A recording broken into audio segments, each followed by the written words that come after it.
Next hero విషయానికొస్తే 'రాజేంద్ర ప్రసాద్' గారు sir. 'Rajendra Prasad' గారితో నాకు తెలిసి మీరు 3 సినిమాలు చే తీసినట్టున్నారు. చేశాను 3 సినిమాలు చేశారు. డైరెక్షను. బట్ అంతకుముందే మా కోదండరాం దగ్గర పనిచేసేటప్పుడు క్యారెక్టర్స్ చేస్తూ బాగా పరిచయం ఉంది. సార్. అయితే 'రాజేంద్ర ప్రసాద్' గారితో పనిచేసిన ప్రతి దర్శకులు అద్భుతమైన ఔట్‌పుట్ ఇచ్చారు. ఆయన మంచి కమెడియను, మంచి హీరో, బాగా నవ్విస్తారు. అలాగే అన్ని రకాలు చేయగలరు. బట్ ఈ మధ్య కాలంలో 'రాజేంద్ర ప్రసాద్' గారి మాటలు వింటుంటే స్టేజ్ మీద మేము చూసిన 'రాజేంద్ర ప్రసాద్' కాదాయన. కరెక్ట్. బట్ మీకెలాంటి ఎక్స్‌పీరియన్స్ ఉండేది? ఆ! మ మేము చేసినప్పుడు చాలా మంచిగా ఉండేవాడు. ఇదంతా ఇప్పుడు సార్. ఇయన్నీ రీసెంట్‌గా వాళ్ళ అమ్మాయి విషయం ఇదయ్యి కొంచెం మైండ్ డిస్టర్బ్ అయ్యి అయిన మనిషి.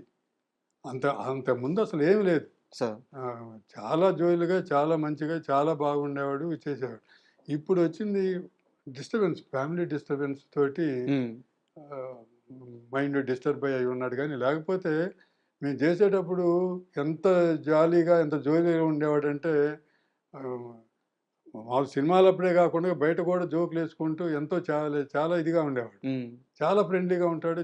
చాలా బాగుంటాడు.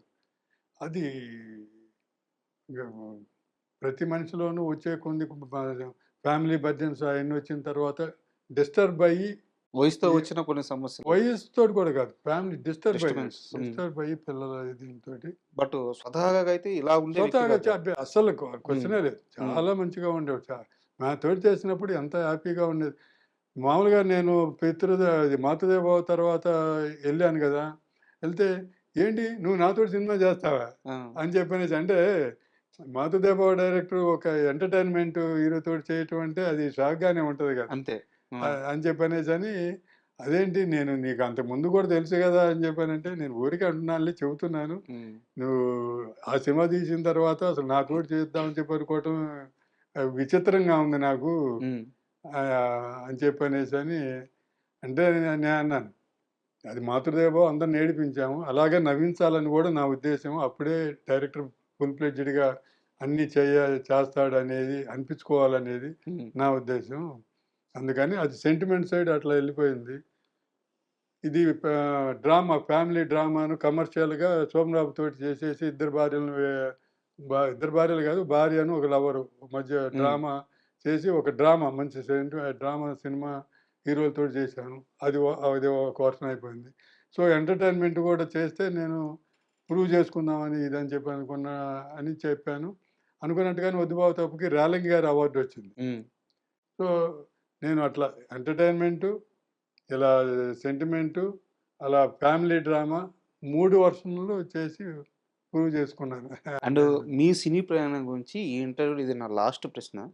మీరు అసిస్టెంట్‌గా చేసిన, అసోసియేట్‌గా చేసిన, కో డైరెక్టర్‌గా చేసిన అందరి దగ్గర మంచి పేరు తెచ్చుకున్నారు. అవును. 'మాతృదేవోభవ' గాని, తర్వాత 'జీవిత ఖైదీ' గాని, 'వద్దు బావ తప్పు' గాని, ఇలా మీరు తీసిన చాలా సినిమాలు 'అల్లరోడు' గాని, 'అల్లరోడు' అన్నీ మంచి సినిమాలు. అవును.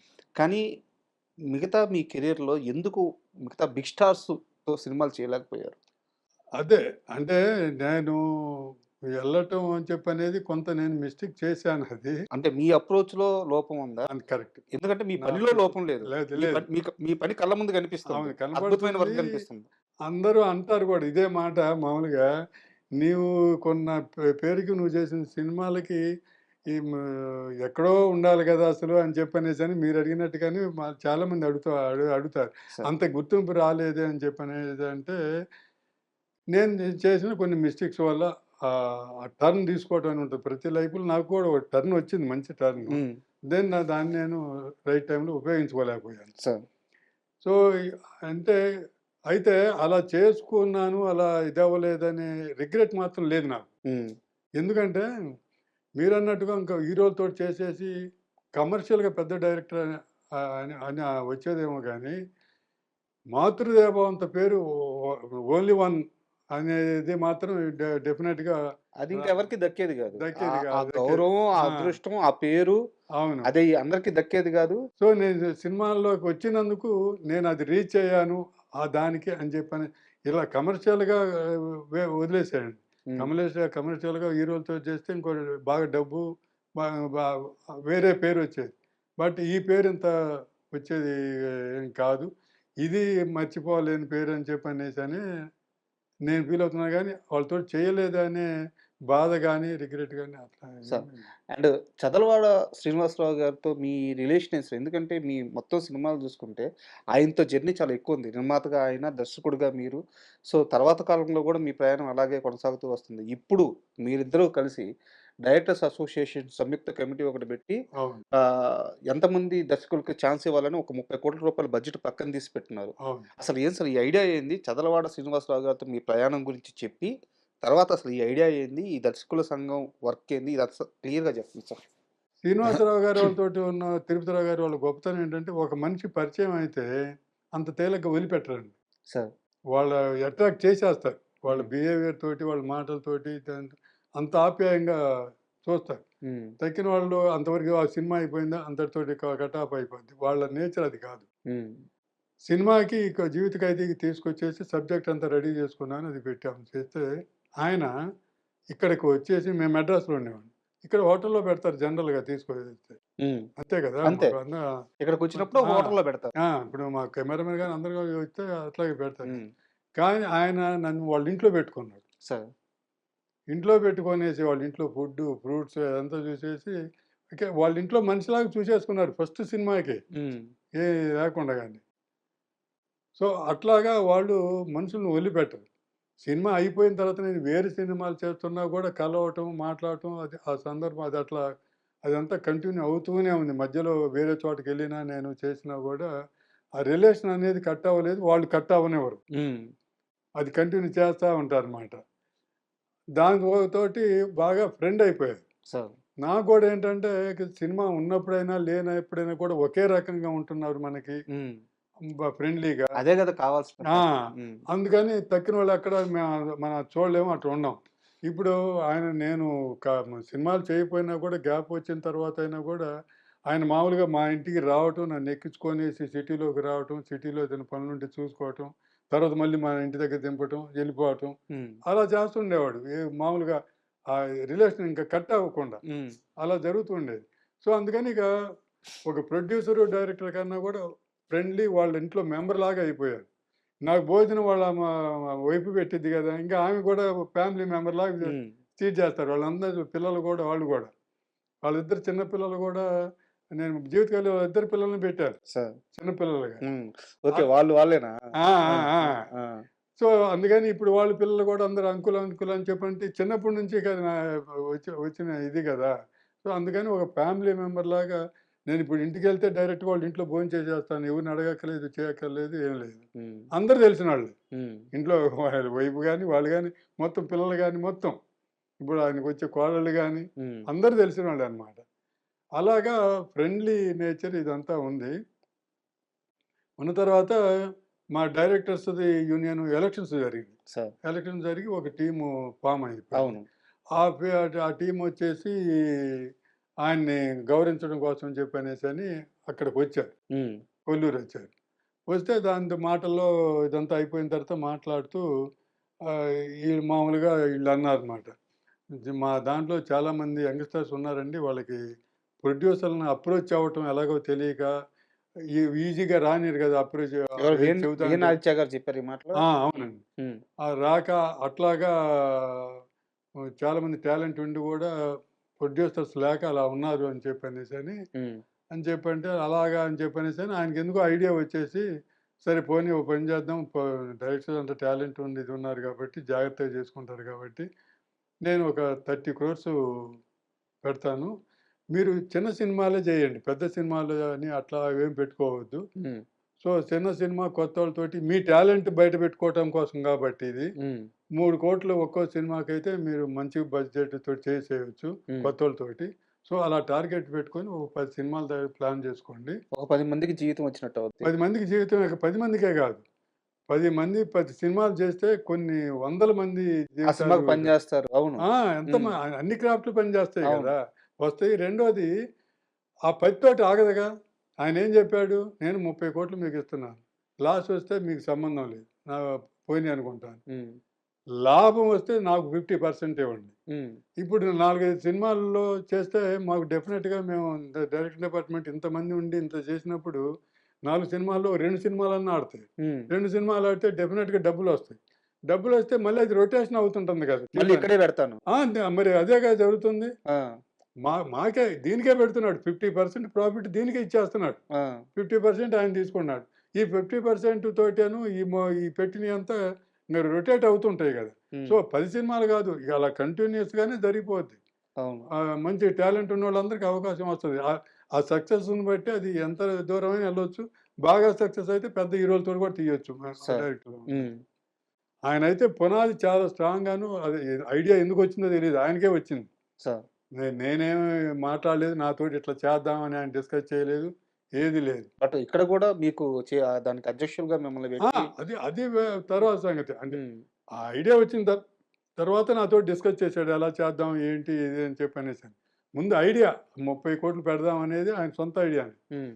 ఆ మాట చెప్పిన తర్వాత డిస్కస్ చేసాడు. ఎలా చేద్దాం? ఏంటి? ఇదంతా అని చెప్పనేసని. అప్పుడు సరే ఇట్లా పెట్టామని చెప్పనేసని ఒక కమిటీ పెట్టేసేసి హ్మ్. ఆ కమిటీలో గూడా కొంచెం అప్‌కమింగ్ గూడా కాదు. ఇప్పుడు లేటెస్ట్ డైరెక్టర్స్ బాగా ఫామ్‌లో ఉన్నవాళ్ళనమాట. హ్మ్. ఇప్పుడు సాయి రాజేష్ బేబీ డైరెక్టర్ గాని, హ్మ్. నవీన్ మేడారం అనే అతను గాని, శ్రీరామ్ ఆదిత్య అని హ్మ్. చెప్పనేసని, వేణు ఊడుగుల హ్మ్. అతను గాని, ఇలాగా యంగు ఉన్నోళ్ళందరినీ తీసుకొనేసేసి ఒక 9 మంది కమిటీగా ఫామ్ అయ్యాం. సార్. 9 మంది కమిటీగా ఫామ్ అయ్యేసి మేము అది వాళ్ళందరినీ డైరె డైరెక్షన్ డిపార్ట్‌మెంట్‌గానే పర్టిక్యులర్‌గా శ్రీనివాసరావు గారు చెప్పి ఇచ్చారు కాబట్టి, ఇది ఏం జరిగినా గూడా త్రూ డైరెక్షన్ డిపార్ట్‌మెంటే జరగాలని చెప్పనేది నియమం పెట్టుకున్నాం. హ్మ్. సో, అందుకని వాళ్ళందరినీ పిచ్చి డక్కులు తయారు చేసేసేసి మాకు పంపించండి అని చెప్పనేసి అన్నాం. హ్మ్. ఆ పంపిస్తే అవి మేము చూస్తాం.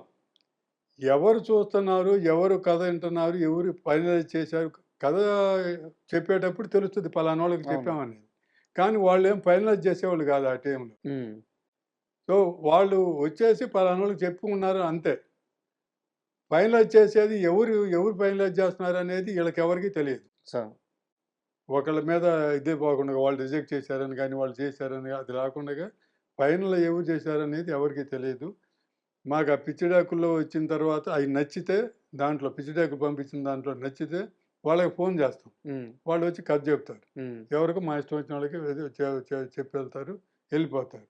ఆ కథ బాగుందంటే నోట్ చేసుకుంటాం. అతనికేం చెప్పం. హ్మ్. తర్వాత అన్నీ ఇంటాం అన్నమాట.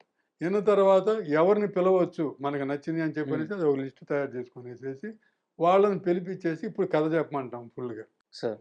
ఆ కథ కూడా నచ్చిందనుకోండి, ఇంక డైలాగ్స్‌కి వాటికి వరుసలకెళ్తాం అన్నమాట. సో, ఈ కథ ఎవరు ఓకే చేశారు ఏంటనేది వాళ్ళకి తెలీదు. సో, ఇక్కడ మళ్ళీ వాళ్ళని పట్టుకొని, ఈళ్ళని పట్టుకొని ఓకే చేపించుకోవడం ఇలాంటి వాటికి గూడా లేదు. ఇంకేమీ లేదు. ఇంకేం లేదు. వాళ్ళు మాకు ఆ కథ నచ్చిందంటే హ్మ్. ఇంక అయిపోయినట్టే. సార్ ఇప్పుడు ఇక దీనికి ఎలిజిబుల్ ఎవరు సార్? అంటే ఒక కొత్త కుర్రోడైనా వచ్చి త్రూ డైరెక్టర్స్ అసోసియేషన్ మెంబర్స్ ద్వారా కథ మీకు చెప్పొచ్చా? చెప్పొచ్చు. ఎలా అతనికి ఎలాంటి ఎలిజిబిలిటీస్ ఉండాలి? అంటే ఒక ఎక్స్‌పీరియన్స్ ఉండాలా? అతని దగ్గర కథ ఉంటే సరిపోద్దా? కథుంటే చాలు. హ్మ్. మాకు ఎక్స్‌పీరియన్స్ అక్కర్లేదు, ఏది అక్కర్లేదు. కొత్త కుర్రోడి దగ్గర నుంచి బాగా సినిమాలు చేసిన ఎక్స్‌పీరియన్స్ ఉన్నోళ్ళైనా గూడా అంటే డైరెక్టర్స్ ఆల్రెడీ చేసి ఖాళీగా హ్మ్. ఉంటారు కదా! హ్మ్. వాళ్ళ దగ్గర ఏదో ఉంటుంది చెప్దామని చెప్పంటే చెప్పలేక, హ్మ్. చేయలేక ఎళ్ళలేక సోర్సెస్ అవును. ఎందుకంటే అంతకుముందు డైరెక్షన్ చేసినోళ్ళు ఇప్పుడు పోయి ఏం చెబుతాము అని హ్మ్. చెప్పని ఇట్లా ఇలాంటివి ఉన్నోళ్ళందరి దగ్గర నుంచి కొత్తగా వచ్చేవాళ్ళు అసలు ఏ సంబంధం లేకుండా ఇప్పుడు సాఫ్ట్‌వేర్ నుంచి వచ్చేస్తున్నారు అవును. చాలామంది కథలు అవును. అనుకోని వచ్చేస్తున్నారు. అద్భుతమైన కథలు ఆ! తీసుకొస్తున్నారు. తీసుకొస్తున్నారు కదా! వాళ్ళొచ్చి డైరెక్ట్‌గా ఆ డిపార్ట్‌మెంట్‌లో 5,000 కడితే మాకు అప్లై చేసుకోవడానికి ఎలిజిబిలిటీ ఇస్తారు. వాళ్ళకి మెంబర్‌షిప్ వచ్చినట్టు ఉంటది. ఆ! డైరెక్టర్స్ అసోసియేషన్‌లో. మెంబర్‌షిప్ అంటే అది డైరెక్టర్స్ అసోసియేషన్ కాదు. ఓన్లీ కథలు చెప్పడం వరకు హ్మ్. 5,000 హ్మ్. మిగిలినది అది 20,000 అసోసియేట్‌కైతే, 40,000 డైరెక్టర్‌కైతే 1,50,000 అదేమో అది ఉంటుంది. వేరే కథ. అది అది ఆ! ఆ! అది కావాలంటే తీసుకోవచ్చు డబ్బులుంటే. ఆ! అప్పుడు పర్మనెంట్ అయిపోతాడు ఆ! దాంట్లో. అలా వద్దు మనం ఊరికే దీనికి టెస్ట్ చేసుకుందాం, మన కథ తీసుకుంటే అప్పుడు చూద్దాంలే అనుకునేవాళ్ళు ఉంటారు కదా! హ్మ్. అలాంటోళ్ళు 5,000 కడితే హ్మ్. దాంట్లో మీకు మెంబర్‌షిప్ ఇస్తారు. వాళ్ళు మాకు అప్లై చేసుకొనేసి మాకు కథ చెప్పొచ్చు. హ్మ్. అంటే ఎవరైనా సరే ఆ డిపార్ట్‌మెంటోళ్ళు, ఈ డిపార్ట్‌మెంటోళ్ళు అని ఏమీ లేదు. ప్రొడక్షన్ డిపార్ట్‌మెంట్ ఇప్పుడు అదర్ డిపార్ట్‌మెంట్స్‌లో కూడా కథలు తయారు చేసుకునేవాళ్ళు ఉంటారు. సార్ అవును. వాళ్ళందరూ రావచ్చు. హ్మ్. వాళ్ళందరూ వచ్చేసి ఇక్కడ డైరెక్షన్ డిపార్ట్‌మెంట్‌లోకెళ్తే వాళ్ళు ప్రొసీజర్ చెబుతారు. ఆ డబ్బులేదో కట్టించుకుంటారు 5,000. ఆ పిచ్ డెక్ అనేది పంపించేసేస్తే, దాని తర్వాత అతని స్టోరీ బాగుండి మేము కాల్ చేసి ఓకే చేసామంటే అప్పుడు డైరెక్షన్ డిపార్ట్మెంట్‌లో జాయిన్ అవ్వచ్చు. డబ్బులు కట్టేసి. అంటే అసలు ప్రాసెస్ చాలా అద్భుతంగా ఉంది. అవును. ఎందుకంటే ఇండస్ట్రీలో ఒక్క ఛాన్స్ కోసం జీవితకాలం కరెక్ట్. తిరిగే ఆహ్, దర్శకులు, అసిస్టెంట్ డైరెక్టర్లు, అసోసియేట్ దర్శకులు ఒక్కసారి డైరెక్టర్ అనిపించుకోవాలి జీవితంలో అని మదన పడేవాళ్ళు కొన్ని వందల మంది ఉన్నారు. అవును. అలాంటి వాళ్ళందరికి కూడా ఇది అద్భుతమైన ప్లాట్‌ఫార్మ్ కాబోతుంది. అర్థమవుతుంది సార్ మీ ప్రయత్నం. డెఫినెట్. సో, ఈ ప్రయత్నం ఖచ్చితంగా సక్సెస్ అవ్వాలి. వన్ నేను నా ఉద్దేశ్యం కూడా అదే అండి. మీ ద్వారా చాలా మందికి తెలుసుకోలేనోళ్ళకి కూడా రీచ్ అవ్వాలి. ఇలా ఒక హ్మ్. స్కీమ్ ఉంది. కొత్తాళ్ళు గూడా ఎక్కడైనా చేసేవాళ్ళు. వాళ్ళందరూ ఉపయోగించుకోవాలని మీ ద్వారా కూడా నేను విన్నపం సో, చేస్తున్నాను. ఇక్కడ ఏం పెద్ద కాంప్లెక్సిటీ కూడా ఏం లేదు. ఏం లేదు. మంచి కథ ఉంటే రండి 3,00,00,000 బడ్జెట్ ఇస్తాం సినిమా అంతే. తీసుకోండి. అంతే. నీ నీ దగ్గర ఉన్న కథని పిచ్చి డెక్ తయారు చేసేసి మాకు పంపించటమే. నువ్వు మా దగ్గర కూడా రాక్కర్లా. హ్మ్. ఫస్ట్ రాక్కర్లేదు. పిచ్చి డెక్ చేసేసేసి మాకు వెబ్‌సైట్ ఇచ్చాము. దాంట్లో పంపించటమే. హ్మ్. దాంట్లో పంపిస్తే అది మేము చూసి మాకు బాగుంటే మేము పిలిపిస్తాం. అప్పుడొచ్చి నువ్వు కథ చెప్పటం. హ్మ్. సో, అందుకని దీంట్లో ఎవరి దగ్గరికి అప్రోచ్ అవ్వాల్సింది, ఇంకోటి ఎవరిని పోయి అడగాల్సింది ఏదీ లేదు. ఆ మెయిల్ ఐడీ గూడా నేను కింద వీడియోలో డిస్‌ప్లే చేపిస్తాను ఆ! సార్. 10 మందికి ఉపయోగపడినట్టే కదా! అంతే అదే కదా! ఖచ్చితంగా. అవును. మంచి ప్రయత్నం ఇది. ఖచ్చితంగా ఇది సక్సెస్ అవ్వాలని కోరుకుంటున్నాను. అండ్ ఇది నా చివరి ప్రశ్న. హ్మ్. 'మాతుదేవో భవ' సినిమాని మళ్ళీ మీ డైరెక్షన్‌లో 'కెఎస్ రామారావు' గారు తీయాలని జెప్పి ఒక 4 సంవత్సరాల క్రితం ఒక స్టేట్మెంట్ ఇచ్చారు. ఆహ్, కుదిరితే 'నయనతార' గారిని హీరోయిన్‌గా బెట్టి సేమ్ కథతో మళ్ళీ 'మాతృదేవో భవ' తీస్తాను అని జెప్పి ఒక స్టేట్మెంట్ ఇచ్చారు. ఎందుకది కార్యరూపం దాల్చలేదు? అది సేమ్ కథ గాదు. ఆ! అంటే పాయింట్ అదే పెట్టుకొనేసేసి ఇప్పుడున్న లేటెస్ట్‌గా జ జ ఉన్న సీన్స్ అన్నీ మార్చుకొనేసేసేసి అలా చేద్దామని చెప్పనే థాట్ తోటి మేమిద్దరం డిస్కస్ చేసుకున్నాం. హ్మ్. దాన్ని అంటే కథ అదే ఉంటది. సీన్స్ అన్నీ కొత్తగా ఉంటాయి. సార్. అలా అని చెప్పనేసని డిస్కస్ చేశాము. చేసి కొంత ఇదొచ్చిన తర్వాత ఆహ్, నయనతారతోటి ఇదంతా చేయటం అదంతా కరెక్ట్‌గానే ఉంటుందని చెప్పనేసి అనిపించి అనుకున్నాం గానీ, కొంత డిస్కస్ చేసిన తర్వాత మధ్యలో బ్రేక్ పడింది. హ్మ్. దాన్ని ఫుల్ ఫ్లెడ్జెడ్‌గా అంటే ఒక రకంగా నాకే భయమేసింది. హ్మ్. మళ్ళా సేమ్ కథతోటి చేసేసి ఆ ఉన్న ఫ్లేవర్‌ని పోగొట్టుకుంటామా? హ్మ్. హ్మ్. అని చెప్పనేసి నాకు భయమేసింది. రామారావు గారికి కాన్ఫిడెన్స్ ఉంది చేద్దామని చెప్పని అన్నారు గానీ, సార్. నాకే భయమేసింది. భయమేసేసి అంత డిస్కషన్స్ చూద్దాంలే అని చెప్పనే నేనే దాన్ని కొంచెం పోస్ట్‌పోన్ చేశాను. ఓకే. అంటే ఇప్పుడు కూడా ధైర్యం చాలటం లేదు. 'నయనతార' గారిని అసలు కలవలేదు. లేదు. కలవలేదు. కలవలేదు. కలవలేదు. ముందు మాకు సబ్జెక్టు హ్మ్. అంటే ఇప్పుడు ఎవరితోటి చేయాలి అని చెప్పిన దాని మీద 'నయనతార' గారైతే కమర్షియల్‌గా ఇదంతా ఉందని చెప్పనేసని అనుకోనేసి, మాకే ఇంకా సబ్జెక్టు ఫుల్ ఫ్లెడ్జెడ్‌గా సార్. అనుకోనేసి కొంత డిస్కస్ చేసాం గానీ, కన్ఫర్మ్‌గా స్క్రీన్ ప్లే అంతా చేసుకొనేసి కథంతా గూడా ఇట్లా ఇదని చెప్పనేసని అంత చేయలేదు. సరే దీనికి సంబంధించిన కొనసాగింపు ప్రశ్న. ఇప్పుడు రీ రిలీజ్